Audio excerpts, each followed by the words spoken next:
Vamos a comenzar bien desde lo básico, es una charla de electricidad básica, así que vamos a definir electricidad. Vamos a ver la interacción entre cargas positivas y negativas, vamos a ver la particularidad del electrón, vamos a hablar de polos positivos, negativos, conductores, aislantes, corriente eléctrica, circuito eléctrico elemental, vamos a hacer una analogía con un circuito hidráulico, vamos a ver las magnitudes eléctricas más usadas, el sentido de circulación de corriente y vamos a finalizar haciendo mediciones en el circuito. ¿Qué es la electricidad?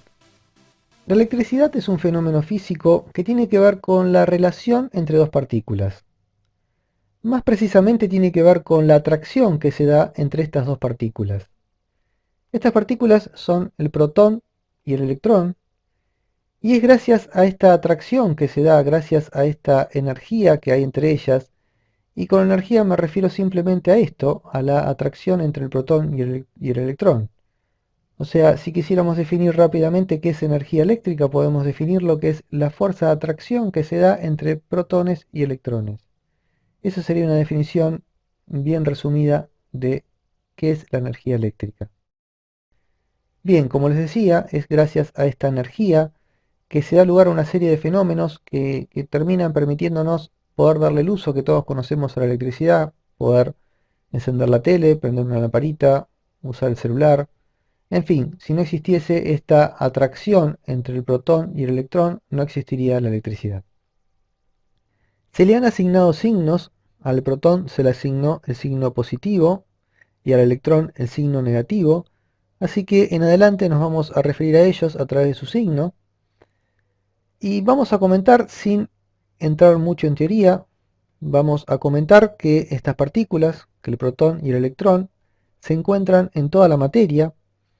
Vamos a definir materia. Materia es todo lo que ocupa un lugar en el espacio. Materia es el agua, el aire, la tierra, un trozo de papel, una barra de metal, un alfiler, el cuerpo humano.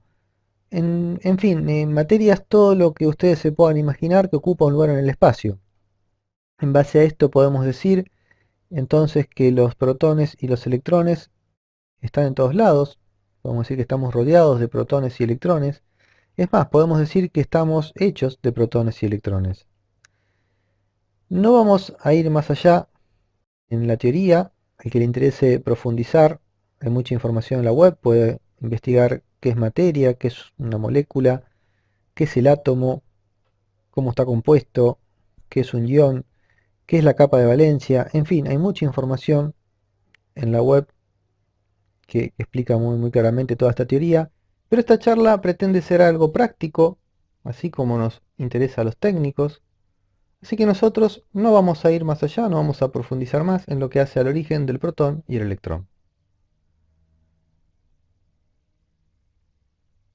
Bien, ya sabemos entonces que entre el protón y el electrón hay una interacción, hay una energía que hace que entre ellos exista una fuerza de atracción. Entonces podemos decir que entre cargas de signos opuestos hay una fuerza de atracción. Vamos a ver qué pasa cuando las cargas son del mismo signo.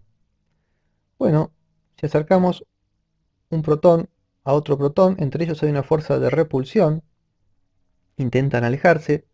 Lo mismo si acercamos un electrón a otro electrón, hay una fuerza de repulsión e intentan alejarse.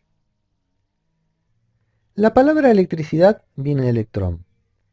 Y esto es debido a una particularidad que tiene el electrón que no la tiene el protón. El electrón puede moverse. Al electrón se lo puede adicionar o sustraer a cualquier materia. O sea, podemos tomar una materia cualquiera, un objeto cualquiera, y podemos agregarle o quitarles electrones. Y lo que no podemos agregarles o quitarles protones. El protón forma parte de la materia, es virtualmente imposible poder sacar protones de un objeto. Sí podemos fácilmente adicionar o sustraer electrones a cualquier objeto. En algunos materiales el electrón, debido a esta movilidad que tiene, puede desplazarse libremente. En algunos otros materiales no, es más difícil que se desplace de un sector a otro del material. Tomamos una barra de cobre, por ejemplo, y podemos lograr que el electrón se desplace de una punta a la otra fácilmente. Vamos a ver todo esto en una gráfica para que sea más fácil de comprender. Imaginemos que tenemos una materia, un elemento, por ejemplo, una moneda. Imaginémonos que esto que está en la pantalla es una moneda. Y la moneda en estado natural es neutra. ¿Qué significa esto? Significa que es eléctricamente neutra porque la cantidad de protones y electrones que tiene es la misma. Si bien el electrón y el protón tienen una carga eléctrica, al estar en iguales cantidades, decimos que esta moneda es neutra porque está neutralizado. Toda esa energía eléctrica que tiene el protón y el electrón están neutralizados entre sí y esta moneda se encuentra en un estado neutro, no tiene carga eléctrica. Si la acercamos a otra moneda en estado neutro, no produce ningún efecto, no hay ningún efecto eléctrico porque las dos están neutralizadas. Como dijimos, el electrón lo podemos sacar de los objetos, así que vamos a extraerle a esta moneda electrones. Si le sacamos a esta moneda, por ejemplo, 4 electrones, nos queda una moneda cargada positivamente. Nos queda una moneda que le sobra 4 protones. Fíjense que estamos hablando de la misma moneda, en los dos casos tenemos 8 protones, pero la segunda moneda decimos que está cargada positivamente más 4 porque le están faltando electrones. Lo mismo sucede si a la moneda le adicionamos electrones. Acá tenemos la misma moneda con 8 protones, pero le agregamos 6 electrones más. En este caso decimos que esta moneda está cargada negativamente en menos 6.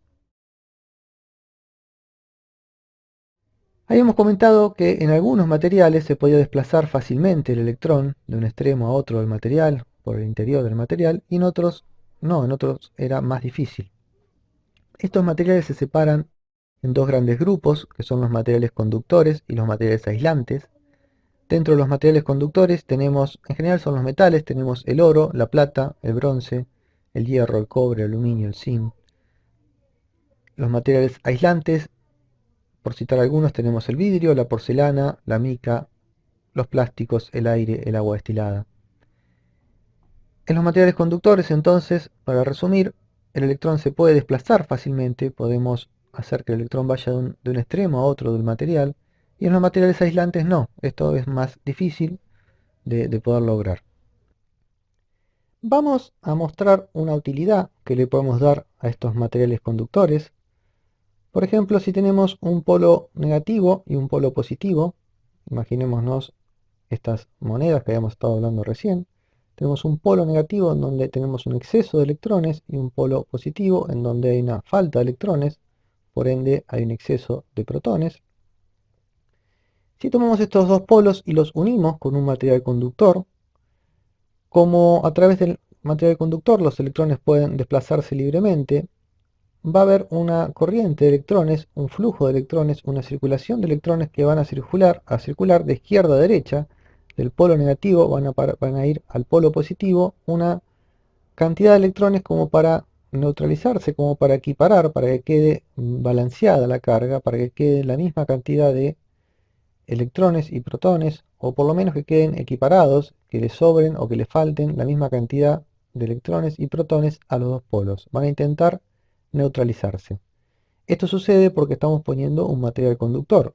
Si en vez de unir estos dos polos con un pedazo de metal, los unimos con un pedazo de plástico, esta corriente eléctrica no se va a generar porque los electrones de los materiales aislantes, los electrones de los plásticos, de todo material aislante, es muy difícil de hacerlo desplazar, entonces no va a haber una circulación, no va a existir esta circulación de corriente. A esta circulación de electrones se le llama corriente eléctrica, y es gracias a este fenómeno, gracias a la corriente eléctrica, gracias a la circulación de electrones, que le podemos sacar provecho y darle el uso que todos conocemos a la electricidad.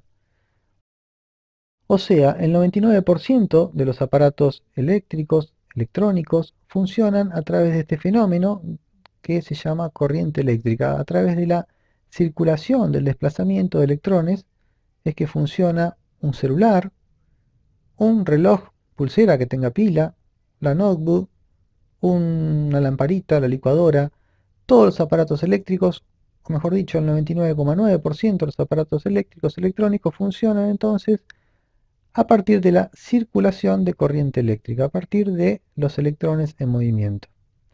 Hay un porcentaje muy chico, me atrevería a decir que es el 0,1%, de dispositivos que no necesitan de esta circulación, no necesitan que el electrón entre en movimiento, que el electrón circule. Y estos aparatos se dicen que funcionan a partir de la electricidad estática. Y un ejemplo sería las cabinas de pinturas electrostáticas. Estas cabinas funcionan solamente con este principio de atracción que se da entre cargas negativas y positivas, o sea, no necesitan de la circulación de electrones.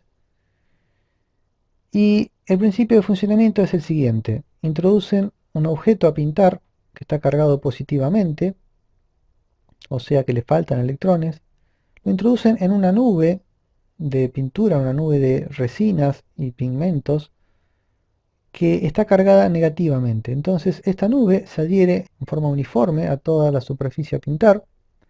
Esta pieza, después que ya tiene toda la pintura adherida, las introducen en un horno donde las resinas se cocinan y terminan con el proceso de adherir la pintura a la superficie. Bien, vimos un ejemplo de electricidad estática. Vamos a pasar ahora a la electricidad dinámica, que es la que más nos interesa, la que entra en juego la corriente eléctrica, la circulación de electrones, la que abarca el 99% de los equipos y los dispositivos que nos vamos a encontrar. Para esto, para ver el aprovechamiento de la corriente eléctrica, vamos a pasar a un gráfico muy similar al que tenemos en pantalla. Vamos a cortar este conductor y le vamos a poner un dispositivo en el medio. Bien, acá tenemos el mismo gráfico en donde cortamos el conductor y le pusimos un dispositivo que puede ser una lámpara, una resistencia. Vamos a suponer que esto es una resistencia. La resistencia es un conductor, igual que este que tenemos acá. Vamos a suponer que esto es un cable, un pedazo de cobre. Es un conductor que permite el paso de los electrones, pero es muy fino, tiene una dimensión mucho menor. Al ser fino, se encuentra con un obstáculo los electrones cuando quieren pasar. Vamos a graficarlo de esta manera. Tenemos el conductor, tenemos la resistencia, que tiene una dimensión mucho más chica, y el conductor que nos lleva la electricidad al otro polo, los electrones al otro polo.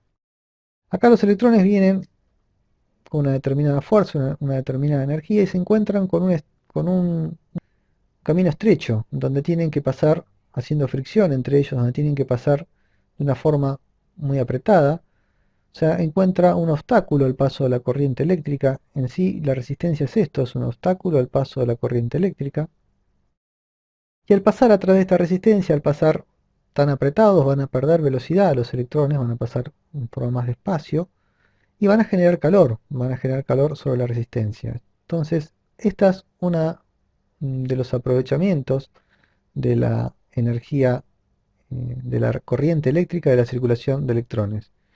Se genera calor, entonces a través de pasar de una resistencia, y esto es por la fricción que se produce de los electrones al pasar por un conductor que es mucho más fino que el que viene alimentándolo. Una lámpara es algo muy similar, diría que prácticamente es lo mismo. La lámpara, esta resistencia, este conductor es mucho más fino todavía y está preparada para resistir más temperatura. Lo que sucede es que acá la fricción es mucho mayor, entonces el filamento se pone al rojo, llega a un punto donde se pone incandescente y genera luz. Entonces, si pasamos la electricidad a través de una resistencia, genera calor. Si pasamos la electricidad a través del filamento de una lámpara, genera luz.